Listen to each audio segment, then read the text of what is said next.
Care taker हुकूमत जो है वो तो 90 दिन के लिए आती है, इलेक्शन करवाने के लिए आती है, इलेक्शन करवाती है, घर जाती है, और वो 90 दिन के अंदर भी वो पोस्टिंग ट्रांसफ़र भी इलेक्शन कमीशन ऑफ पाकिस्तान से पूछे बगैर नहीं कर सकती है। कोई डेवलपमेंट फंड्स का ऐलान नहीं कर सकती है, कोई नई स्कीमों का ऐलान नहीं कर सकती है। ऑन गोइंग बहुत सारे काम रुक जाते होते हैं केयर टेकर सेटअप्स में, ठीक है। तो ये बजट भी दे रहे हैं और उस बजट में सरकारी मुलाजमीन की तनख्वाहों में इजाफे का ऐलान भी कर रहे हैं, और ये एक अलग बात है कि कल को ये होगा या नहीं होगा और कहाँ से पैसा आएगा, ये एक अलग बहस है, उस पर अभी मैं नहीं जा रहा। लेकिन अभी फ़िलहाल जो लॉलीपॉप दिया जा रहा है अवाम को, मैं तो सिर्फ ये सवाल पूछ रहा हूँ कि हजूर मुझे सिर्फ इतना बता दें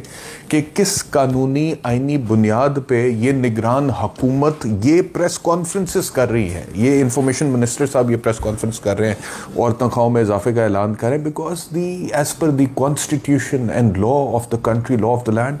जो निगरान सेटअप है, जो केयर टेकर सेटअप है, उसके पास तो कानूनी तौर पर यह इख्तियार हासिल है ही नहीं। वो तो ये कर ही नहीं सकता। वो तो 90 दिन में उन्होंने घर जाना था, लेकिन वो बैठे हैं, वो फैसले भी कर रहे हैं,